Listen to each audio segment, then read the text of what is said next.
Look, I picked Arkansas back on Friday. I did not think that LSU's defense would slow Arkansas down. I did not think that LSU's offense would produce even against a bad Arkansas defense.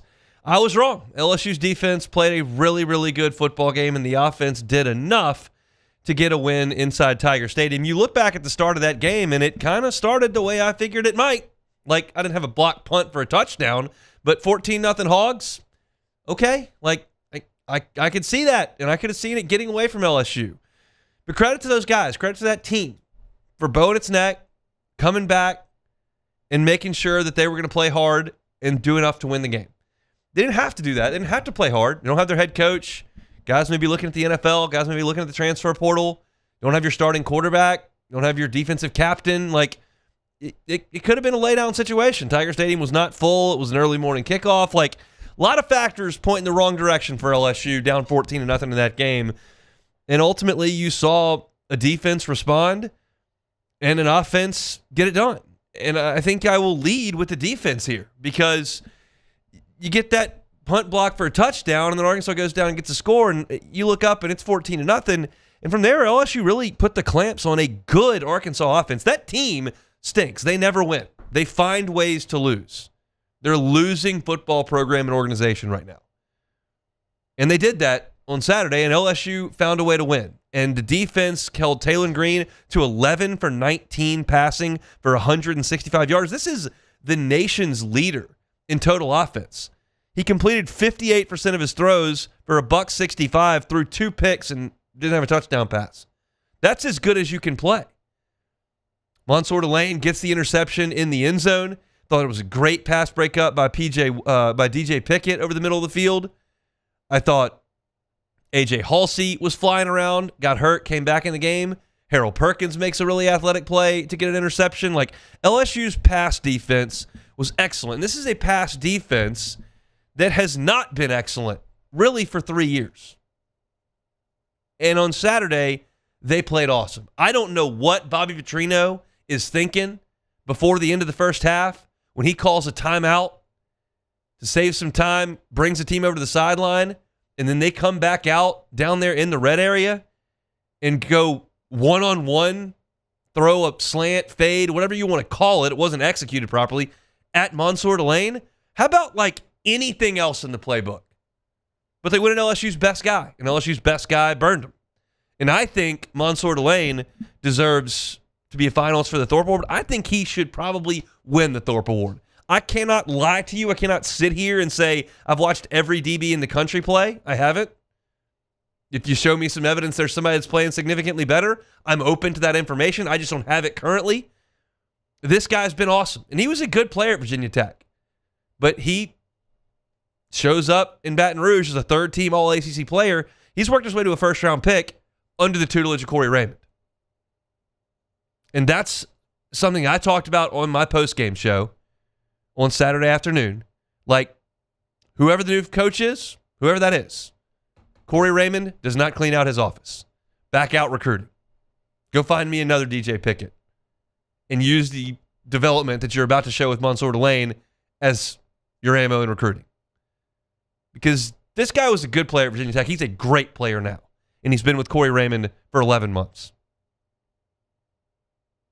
Game-changing play by Mansoor Delane in the end of the first half there to get that interception. LSU goes down and gets a field goal there to take the lead before halftime. And then you only allowed one touchdown drive in the third quarter. And that was it.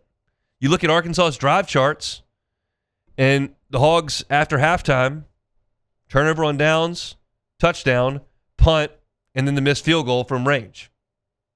But that's the only times that they got the ball because LSU dominated time and possession in this game.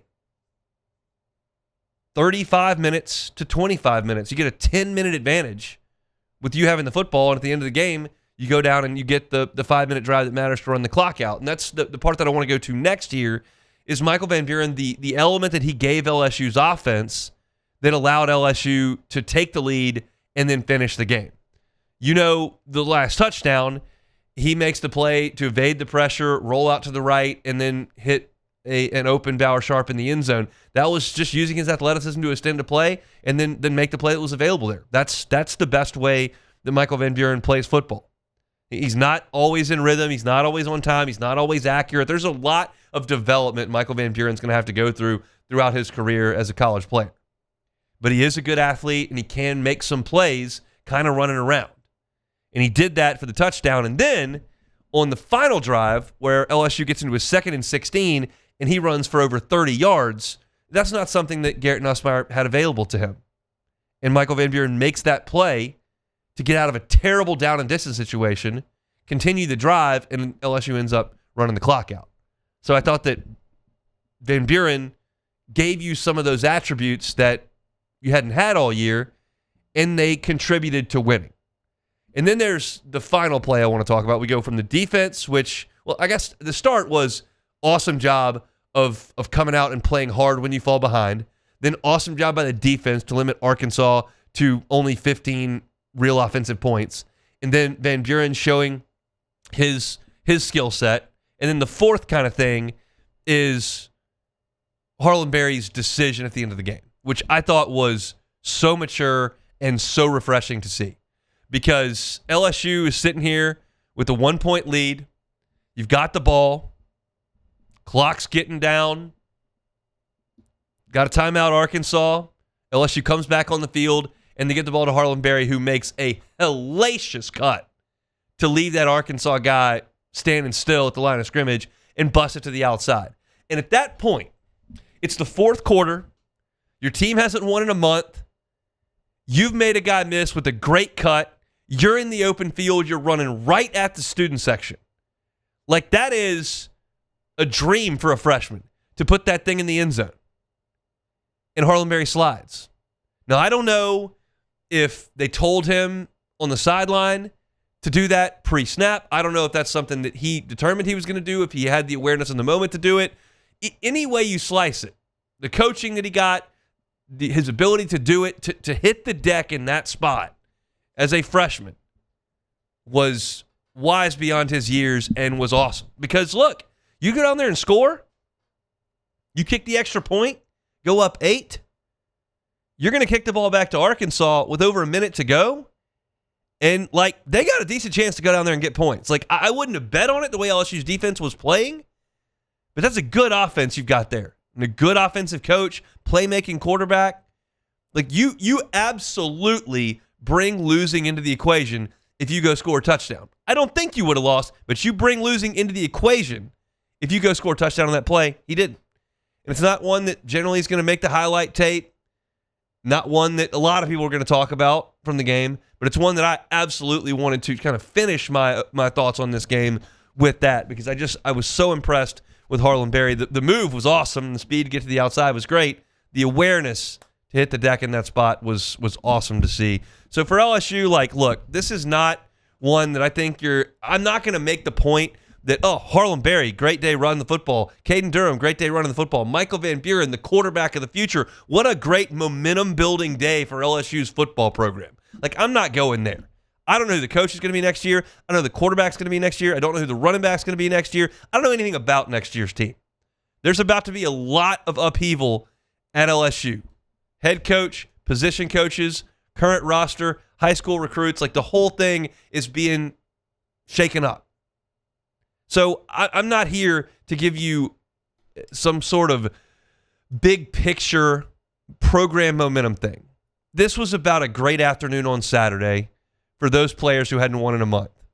For that coach to lead that team, his home state team, out of that tunnel with 40 of his family members there, and then for him to get the ice bath, and then for him to go into the locker room and get all fired up with the guys. If y'all have seen that video on Instagram of him turning that corner and going nuts with the guys, like, that's what I talked about on Friday. Like, I don't know if they'll play well. I don't know if they're going to beat Arkansas. I picked them to lose.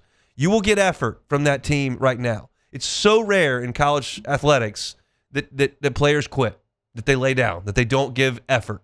It happens sometimes, but it's rare.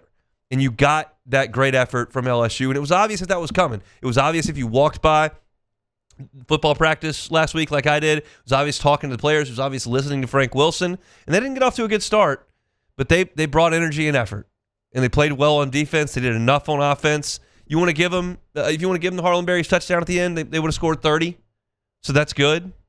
but the defense holds Arkansas to 15. That's great. And good for those guys to have that afternoon in that stadium to celebrate a win. Because, look, it's been a month. And you never know what's to come. So when you got an opportunity to win a game like that, go do it. Great for them.